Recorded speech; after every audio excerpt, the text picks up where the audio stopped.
Derek, welcome back to the jungle. 3, 2, 1. This is The Jungle, an up-close, unvarnished look inside leadership and business strategy.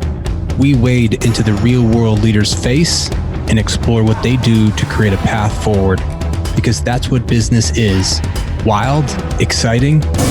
It's The Jungle. Derek, welcome back to The Jungle, buddy. Oh, there's no welcoming in and out. We're always in there right now, Doug. I wake up and it's jungle time. We are. And fast and frantic, but it's good. It's full on fall now, is it not? We got the leaves changing, starting to. It's cool outside. Get a little rain today. I think summer's officially over. Now we're into our busy season, like we weren't busy this summer, but busy like maybe we've never been before. Yes. Lots of exciting programs, offerings, the fund, the Sleeping Giant Capital Acquire program has got 29 in it. Bronconess has some launches coming up, and lots of exciting stuff there coming up. Students learning a ton working on that, which I don't think any other school does. Like we do that. Like you get to manage a brand while you're here and have fun doing it, and it's actually in stores. It's fun. It's impactful. It's big change. It's big impact. It's big innovation. So we do, Doug. And a big time commitment. And one of the key pillars of what we do is these large scale consulting projects. And we haven't really spoke with listeners or shared with listeners what we do there. So every semester we take on a client, and that's a business typically here in West Michigan.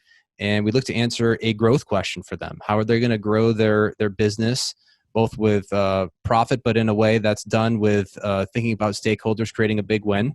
And so we look for a small business. For us, small is 20 million and under, not startups, but really established companies that want to grow to the next level. We've done some great projects in the past. Bronconess Wine came out of these semester-long consulting projects. We've done great work with Matt Mace at Blue Granite. We've done a project for Revolution Farms up in Grand Rapids, indoor agriculture, project with Rhino last semester, a media company here in Kalamazoo. And this semester, we are working with Newmind Group. They're based here in Kalamazoo. They are a managed IT services company, so really outsourcing your IT needs for small businesses. And so we deploy 100 students on these questions, 10 teams of 10. The class is learning by doing. We get to go actually into the seat of a CEO and provide a recommendation on how they can grow their business. It's a great experience for students to learn strategy, problem solving, how to work in a team, how to lead a team, contribute in a team. This is where the jungle phrase came from, was this class. And we have a great project this semester with Newmind. Derek, why don't you tell me a little bit about what, maybe at a really high level, what we're trying to do with Newmind this semester? So first, the very first innovative thing we did together was take this approach to learning. Right. Other places and classes can say, "Oh, we have a project here. We do a project here," or you'll get 5 students. But we actually run a consulting firm inside the College of Business through our center, and you and I act as managing partners on the project, and we actually do the project. And the students come along, and we actually put them in work streams. We put them in teams, and they're called them analysts and team leads, and then they report to us. And it's intense, it's high level, and we put all the focus on one instead of doing like 5 students on one project, 5 students on another project. We looked at that model and said, can you do anything of quality with the model that they use at some other universities versus everything on one at once, total focus, total dialing in. So it's super innovative. Students learn a ton, right? On these projects, even Bronconess is still going. The students are just like, man, I'm learning so much about the actually doing it. Which is great. And the project for Newmind is a great project. They want to expand. They want to grow. We tackle growth problems. We focused in that area. We go to local small companies and say, let us look at your strategy and talk about growth with you. And so they're talking about growth in a number of ways and partnering with us and some of the things that we're doing with Sleeping Giant Capital in our fund. So can they grow through acquisition? Acqui growth is a thing. Most people don't talk about it. Can they grow through organic growth? Is that a better option? They've got some options for that. So it's exciting to work with them and partner with them. They've got some local social impact issues behind this, which we found interesting. They want to. One of the goals of their founder is to increase the proportion of Black-owned companies in Kalamazoo area, which I think is great. Capitalism is a great thing, and if you can change the ownership of these companies or increase the amount of ownership in the Black community, that helps everybody. It creates more diversity at the ownership level, which is great. A lot of people talking about that right now. So it's a fantastic project. We were excited by it. It created alignment with us, and it's fun to work with Newmind as a group. They're good culture, good local focus, and they've been on their own growth trajectory internally. Now, can they put even more behind that? So that for us, this alignment really was captured in that one word that they have. The word has cultural lore at Newmind. We should share that word. What is that word? Multi-beneficient? Is that? I think it's beneficient or int. I'm not sure, but it's on our T-shirts that are coming out. We got some T-shirts coming out, but it's basically Newmind lingo for the big win. How we would talk about the big win, impacting your customers, impacting your community. Engaging with the university. Focusing on making a social impact at the same time. And so we were really drawn to them, a real alignment on philosophy. So this podcast and the big win, that's the word we use. We got that from one of our donors, and we were interviewing him. He said, the big wins is what everyone should strive for, and we agreed. And they call it multi-beneficient or in, I'm not sure, and it was great. So they'll talk a little bit about that on this episode. And so we had the great honor of having both Dan Jefferies, who is the founder and owner of Newmind Group, as well as Matt Vollmar, who is CEO and also owner at Newmind Group. And so Dan he's an entrepreneur extraordinaire, and really is a innovative guy looking to make new impact and try new things. Matt's got a really impressive tech background. Worked at Hewlett Packard. Also is a Bronco in his previous life as a student. Newmind Group has a great culture, so they were awarded in 2015 for the Center for Positive Organizations. It was the kind of like the Best Culture Award. So they've done some really impactful, cool things, innovative things that other people recognize beyond just their business. This episode was a fun one, so we tried something different, and we had both Matt and Dan on the podcast in front of 100 students. So live in class. Just try it, run with it, and it was something we tried. I think it worked out.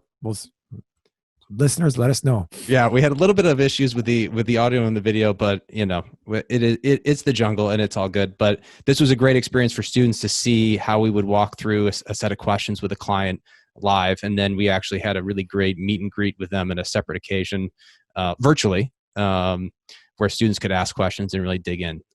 So hope everybody enjoys this conversation with Dan Jefferies and Matt Vollmar of Newmind Group. The Jungle is produced by the Center for Principled Leadership and Business Strategy in Western Michigan University's Hayworth College of Business. Our center supports the Leadership and Business Strategy major, conducts large-scale consulting projects, and trains professionals in acquiring and operating small businesses. To learn more, visit wmich.edu/leadership center. Matt and Dan, welcome to the Jungle. Thank you. Matt, Dan, do you guys have beverages? Let's see some beverages. What are you drinking today? I have a beverage. I didn't realize I was going to be asked this question, so I'm going to sound very pretentious, but I actually have kombucha in my mug here. So the gut health is really on point today, is it not, Dan? It's the gut's feeling pretty good right now. Yeah. Excellent. Matt, do you have a beverage with you, Matt? I have water. Water. Very fancy water from my tap. That's good. So really appreciate you guys joining the podcast today. We have Matt Vollmar and Dan Jefferies from Newmind. Before we get into the real meat of the conversation, we need to know from you guys, what are some new things that you're doing during the pandemic? Matt, I know that the deadlifting routine might not be at where it was. So what are you doing these days? So it was very sad when the gym closed down and I had to stop lifting. But I've been doing body weight exercises based on a program from gymnastics, which is insanely hard. And I feel like a little baby when I'm doing them because I'm so weak. Well, Derek can relate to that, right, Derek? I guess so. I can relate. I am only doing this new yoga routine now, which is it's an app or it's a thing called Manflow Yoga. It is intense. Oh, but yeah. It's good. I've done that, and it is indeed intense. I need a little bit of that juice because I am also injured as well as Derek, and so we need some of that old man exercise in our daily lives. Now, the beautiful thing of COVID is I can be at home and I can do exercise all day long because I'm just in my house by myself, right? I can go downstairs, I can go for a walk, I can do all these beautiful things. So appreciate you guys joining us today. For all of the legion of fans that we have out there, Matt Vollmar and Dan Jefferies at Newmind do incredible work on IT solutions for companies, small businesses, small organizations. We want to talk a little bit with you guys about obviously a really timely topic about thinking about technology in your business and how technology is impacting businesses during COVID, because we're all thinking about remote work and virtual work and new working arrangements. Before we kind of get into that, maybe Matt, why don't you walk us through a little bit of what has it been like to lead through the crisis? What have you learned? What are your takeaways from the last couple of months? And before you go, Matt, tell us where you are. Some people are working from home. I don't think you guys are in the same building. It doesn't look like, Matt and Dan. So tell us where you guys are and coming to us from. Yes.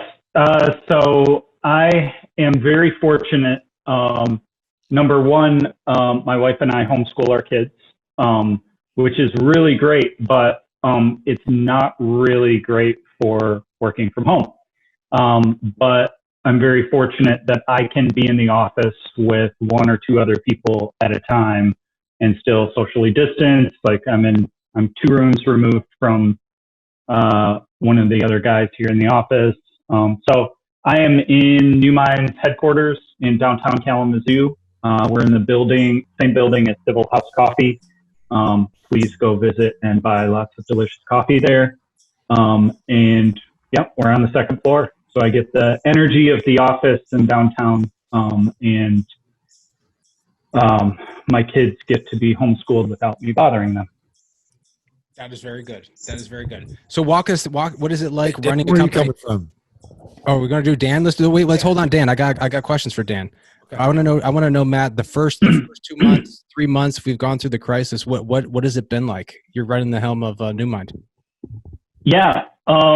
I think a couple of things that I learned with the start of the pandemic, right there in March when things started to shut down. I was reading a lot about how to lead through a crisis, and one of the things I recognized pretty quickly is I needed to have a very clear communication with our team just about what was happening, and there's a lot of fear and concern about how we were going to deal with things. And so I put together a presentation of just telling our team things we were going to do and things we were not going to do.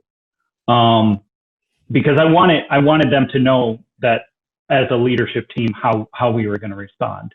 And I heard later that actually at least one of the team members, maybe more, had thought that we were going to lay people off. But we didn't do that. We actually, the legacy from Dan starting the business up through today has been to build up a cash buffer that we can afford to make slower decisions on layoffs and other things like that for the sake of our employees. And so I just let them know we're not going to lay people off. We're not going to panic. We're really going to focus in on our customers and serving them. And that was really just a stabilizing and encouraging thing, I think, for our team. Yeah. So let's talk to Dan here. Dan, you're coming into us from where? And then next question for you, Dan, is tell us a little bit about you've been working obviously in advising Newmind. You're the founder of Newmind, but also doing a lot of work on advising and helping entrepreneurs, doing some consulting work. What have you seen and learned through the last few months of the crisis? Wow. Well, yeah. So I think first, Derek was really interested in knowing where I am. So I'm going to make sure he gets that information. And then I'll answer your question, Doug. So I'm on my porch right now. And hopefully you don't hear too many like bird sounds. Luckily, Monday's garbage day for us. So the garbage truck came by right before this started. That could have been a real exciting moment in this podcast. But yeah, I'm here on my porch, and I have been talking to a lot of entrepreneurs, talking to Newmind customers.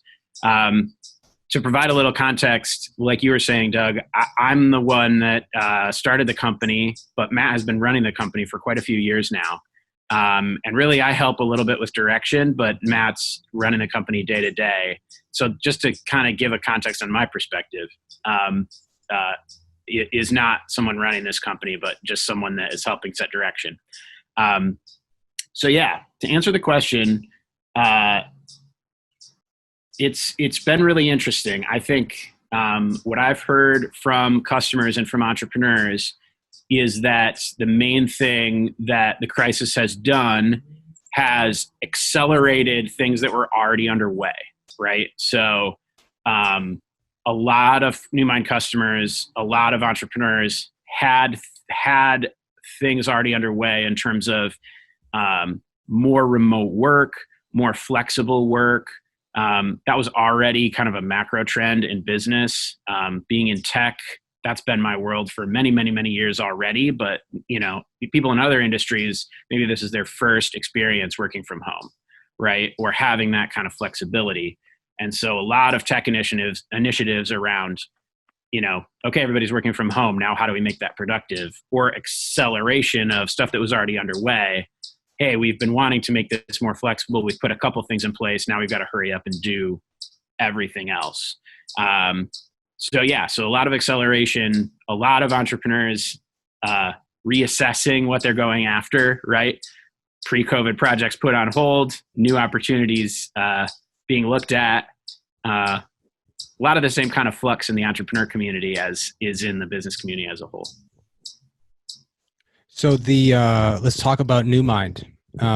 You guys do managed IT services, so you're providing IT solutions, help support to small businesses and organizations. What are you guys seeing in the marketplace from your customers of how they're effectively managing IT during this time? So you have a lot of small businesses that are listening to this podcast. They've got a lot of new needs now around, you know, Zoom or Skype or other kinds of remote cloud maybe based services. What are you guys seeing in the marketplace, and how are you advising them on getting through this period of time from an IT perspective? Why don't we toss that one over to Matt? Sure. So when the shutdown occurred and people started going to work from home, we had a lot of people kind of panicking. So our help desk was inundated with calls and just constant requests for help. But what we noticed is that people who had moved further along that continuum of cloud-based computing, setting everything up really based on our recommendations, which is to largely move toward the cloud, away from on-premises stuff. We had some customers that literally just had zero problems. We had other customers that were calling us, you know, triple the load we normally had. But that really settled out. And what we're seeing now is some interesting trends with one customer in particular is growing very fast. They work with a lot of government contracts, and they are actually moving their office to a hoteling scheme. So they no longer have assigned desks. People that come into the office check out a desk and have all of the equipment there to plug in. But it's a completely different model that I think is useful for dynamic office space when you might not have enough office space or you don't have everyone in every day. Those are opportunities to be more flexible. So I'm going to hit on that one because we heard from a lot of CEOs on our podcast so far, and some had a contingency place in plan since the first SARS. SARS came through, like once we did that, everyone was laptop, no more desktops, no more, and everything could be shifted remotely. Then we're going to now this, I guess that maybe the next phase is a hoteling. Are you seeing in the market from your guys' standpoint that, or advising strategically because you guys come across as strategic IT partners, to get into total contingency planning for maybe the next pandemic or beyond? Are they still in, we got to work through COVID and we're not thinking through that yet? I think that COVID is kind of accelerating that dynamic to where if you are dealing with COVID well, you've already got all of that in place. And maybe there are a few disparate pieces that need to be weeded out there and maybe some further planning. But for the most part, the infrastructure is being put in place. And those that aren't functioning well with it recognize it pretty clearly. So speaking to a small business owner, I'm going to stay there because I like this. Speaking to a small business owner that, Dan, you can hop in here too. If you could suggest 3-4 things they should be looking at, doing, or make sure they have in place as they continue to work through COVID and post-COVID, what are some suggestions that you can give that every small business owner should have, like 1, 2, 3 for sure? Yep. Or if the list I can hop in with 1, and then maybe Matt can fill in some 2 and 3. So 1 for sure, one big lesson that I think talking to customers and watching this unfold is, the customers that were looking at their IT specifically as an advantage and proactively keeping their IT up to date really did well. Like the folks that Matt said just kind of like smoothly transitioned. Those are the folks that were staying on top of it, that were saying, it's huge and important for us to give our employees and our customers the best possible experience and to use technology to do that and to keep our technology modern, right? So they were doing that before COVID.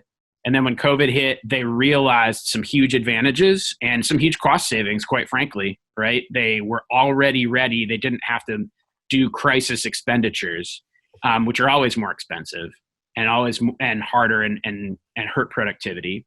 So that was a big lesson for me, is like those folks, you always kind of say an ounce of prevention, right? And those folks that did that and stayed modern really got a huge advantage. The folks that didn't saw a lot more pain, saw a lot more cost. And so I would say, number 1, if you want to be ready for something like this again, stay modern. Don't let all that, what we call tech debt, accumulate. And a lot of that has to do with changing your mentality from a mentality of IT is a cost to be minimized to IT is a strategic investment in the productivity of folks and in my customer's experience. And the folks that had that attitude realized a huge advantage, and that will happen again. If something like this similar happens again, that attitude will be a huge advantage again. That's number 1. Be proactive, be modern. Probably no surprise there. Matt, do you have other ones to chime in on what you'd recommend? Yeah, actually, just to follow on, Dan took the one, I think, for us at Newmind that we really focus in on, which is that IT is a strategy for business. All businesses will be IT businesses. Like, there's not a business in the world that is not going to have computers that run the logistics or the day-to-day work. Even information technology is the future of business. To go along with that, I think maybe a little bit more of the philosophy of that is really thinking about simplicity in IT, and not just for the sake of simplicity, but for the sake of your employees' experiences. So we think about things here at Newmind as what do people experience in their personal lives? What type of email do people use in their personal lives? Do they use Gmail? Do they use Office 365? Most of the people do that. And so there's a familiarity that translates into the professional world when companies use that same infrastructure. I think what's more, thinking about that simplicity and that employee experience, it is not just a luxury for the employees, which I think a lot of companies are really focused on that efficiency piece. When people feel comfortable with their technology, they don't hate the computer. And we don't want people to hate computers. We want people to feel like computers are great tools that they can use to be more effective.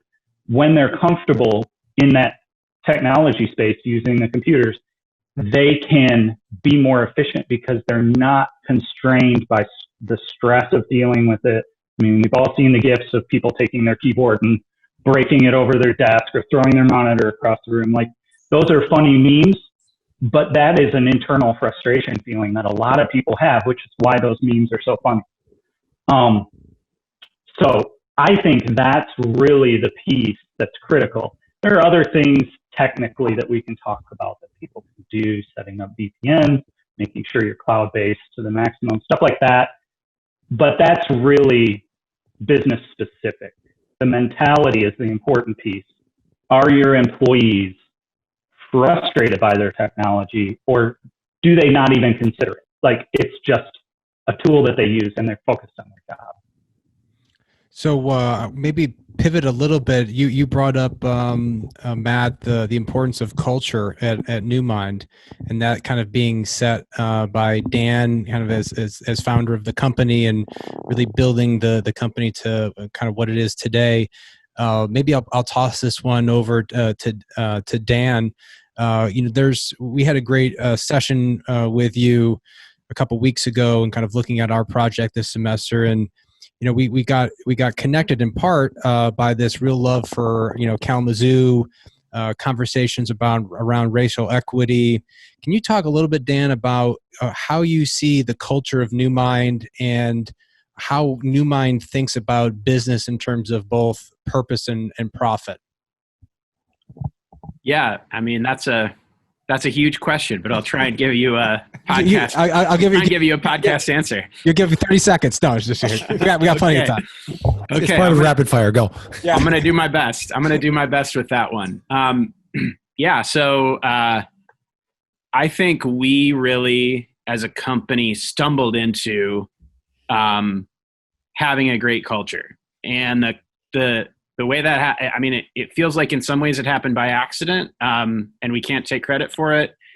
In other ways, it feels like we noticed what was happening, and we can take some of the credit for staying with what was happening, investing in what was happening. And so really, the intention of starting the company is where it all started. I mean, it was just, I was working in corporate America, and really, I started a company with a pretty simple intention. I want to do work I really enjoy with people I really like, right? I don't know if I can say this on your podcast, but like kind of a no assholes rule, or no jerks if you want to edit the other one out.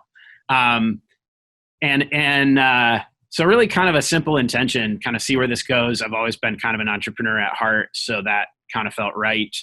And what we noticed is, as the company grew, people really did love working at the company. And we kind of took efforts to investigate and find out why, right? What is it about the company that people like? That became our vision, that became our values. And a lot of it had to do with, greater autonomy, greater contribution, people finding a shared sense of purpose, like you were kind of talking about. There's a lot of detail that I could go into, but really what we've tried to do is keep being students of what is working for us and what is making everybody in the company love what they're doing. And we've made lots of missteps, right? We made some steps several years ago that caused employees to say, you know what, we don't feel like we have as much autonomy as we used to. You know, maybe we've gotten too kind of hyper efficient and jammed ourselves into this, kind of processes and stuff. Maybe we need to ease back on that. Not that those things aren't good and don't help you have more impact, but and to Matt's credit, he really listened to folks. You know, he listened and said, okay, we're missing some autonomy. We're missing some creativity. Some of the things that made it great to work here. Let's bring a little bit more of that back and maybe ease back on the process a little bit. So yeah, I mean, honestly, the purpose part of it is kind of instinctual for us. I mean, it's a set of guys. There's 4 guys on our leadership team that kind of set direction. And we kind of look around the room and we say, is this exciting? Are we having fun? Does this like fill our tank? Does this give us juice to your, the patented Juice. Doug Lepisto catchphrase? Juice. And really, I think that's also something that I advise entrepreneurs is, starting new things and doing new things, whether they be for-profit, nonprofit, whatever, social impact, is really hard. Businesses want to die. they on the first day, it just wants to die, and you've got to keep keeping it alive until it wants to stay alive. But its natural state is it wants to die. And so that takes a lot of effort. And what fuels that, the fuel in the tank in the early days, is the passion of the entrepreneur. And if you're going after an idea just for the money and you don't have passionate about it, if you're not passionate about it, you're going to run out of, juice. You're going to run out of the fuel that you need. And so I tell entrepreneurs all the time, if you're looking at your co-founders or you're thinking to yourself, man, I'm really not feeling excited about this. Well, your tank's already empty, man. Like, you're not, this thing's not going to just take off on its own. You're going to be pushing it up the hill until you get to the top and it starts rolling down, and then you run after it. So that's really, I mean, how we find purpose is pretty instinctive, is pretty, and honestly, for me, fun has a lot to do with it. Like, is this going to be fun? There's something, there's something purposeful about that, in my opinion. Like, they're connected somehow. Yeah, that we had fun up on the whiteboard as one of the first, points of defining success, right? In our meeting the other day. And maybe I'll go to this last question for Matt, because I think it kind of segues into the project that we'll be working on together with our 100-some students who are live on this podcast as well. So Matt, one of the parts of the whiteboarding session that we got to in some of our early conversations were, how does Newmind make an impact that both generates great financial returns, but also has an eye towards making a social impact, particularly around on race and racial equity. And we have some really exciting project that we're going to be exploring. We won't say what it is, but in that area, do you want to talk a little bit about how that issue became important to you and how Newmind is starting to think about it? Sure. Yeah, I think one of the things, this calls back a little bit to whether it be falling into culture or being purposeful about culture. Dan has a real heart for serving others and for really helping others succeed. And because he has that heart, he finds that in others. And so the people that he has hired throughout the years have tended to have that same heart. And I see that even, in employees now that I had a hand in hiring, or, I've been around and have changed even in their outlook of certain things. We all have a desire to see society become better, become more beneficial to everyone. And when we see injustice occurring, which, frankly, I know I have been blind to a lot of stuff, and I've posted a number of things on social media, basically, stating my previous ignorance and continuing with that, into less ignorance. Really, what we're after is trying to use the resources we have to the maximum good, and we've done that with our employees. In terms of raises for employees first, bonusing employees first, focusing on even the safety net I talked about earlier, where we built up a buffer of cash that was made to protect the employees so that we don't have to make sudden decisions of layoffs, et cetera. And so seeing the resources that we have now, we want to expand that, because when I started at Newmind, Dan had a real heart for downtown Kalamazoo, seeing downtown change and become better. I definitely gravitate toward that same thing. And the relationships we've fomented, the things that we've partnered in have all been for a cause of increasing equity, increasing even the downtown experience, ways that we can impact the lives of others in the process of having fun, because that is really part of the fun for us. Yeah. No, that word, we're excited about the project here in LBS with you guys over the semester.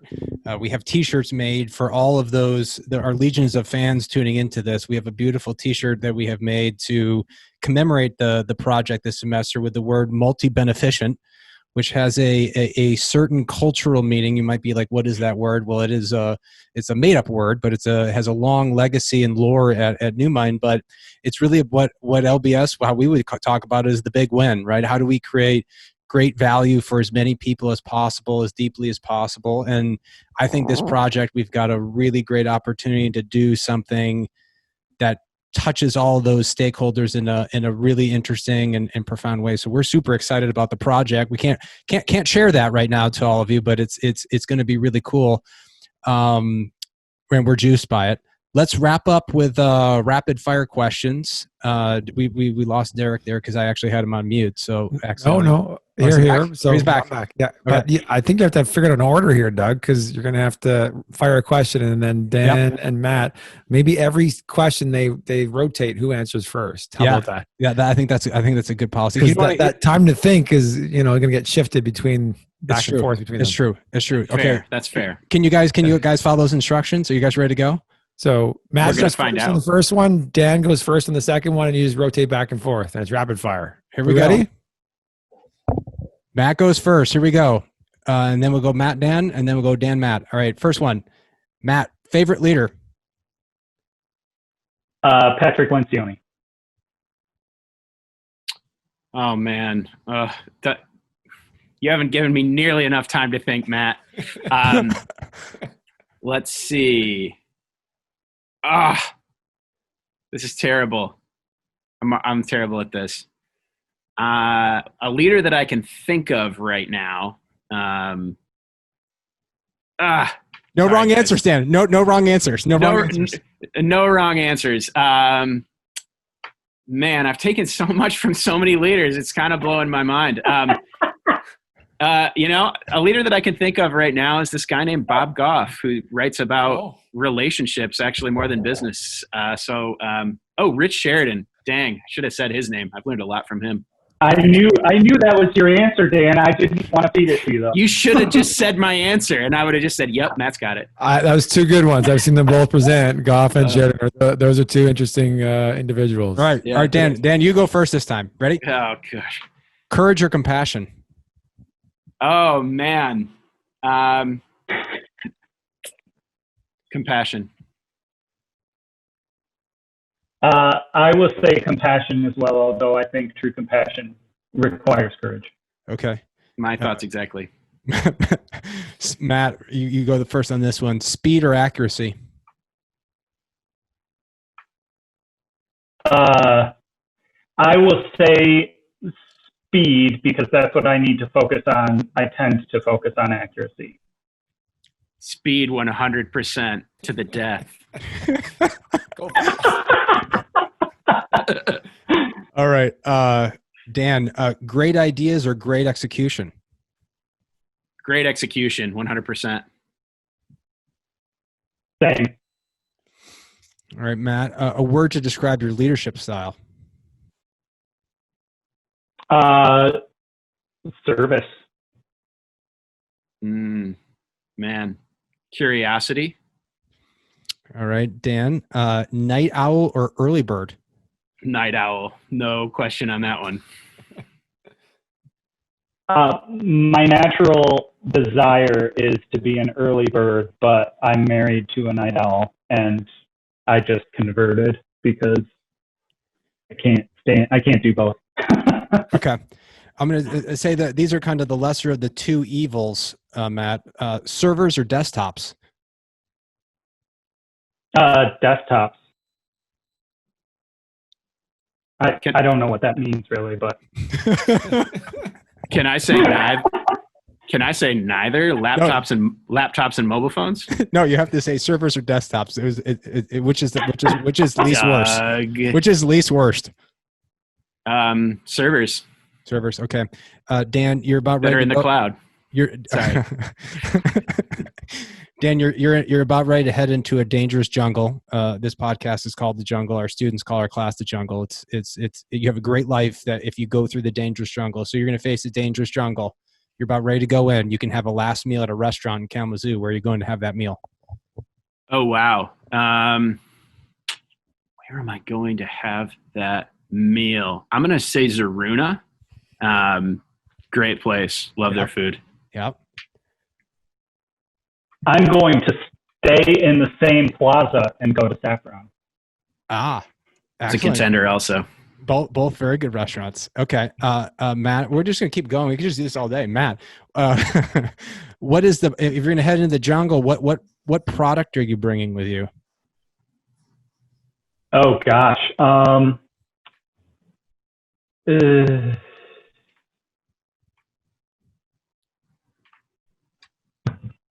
A water filter. Water filter. Okay. Dan? Man, that's a good choice. I want to say a really good sleeping pad. Yeah, we're getting old, man. That's so true. There you go. Got to get a good nap in the jungle. All yeah. right, Dan, if I'm gonna die of starvation or dehydration, I might as well just be comfortable. I'm laying there. Okay. So speaking of saber-toothed tigers, Dan, if you had an animal that represented your leadership, what's your animal? Oh no.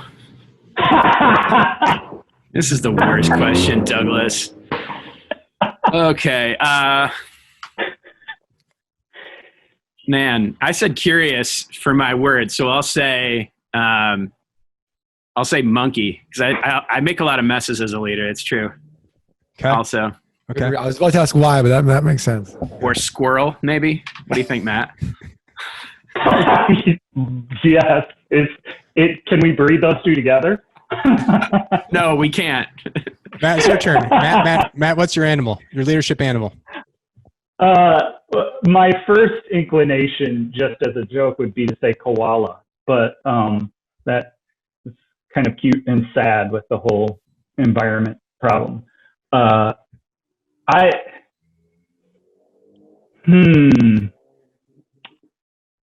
I'm stuck on this one. Dan, I have one for you. Terrible question. I have one for you, Matt.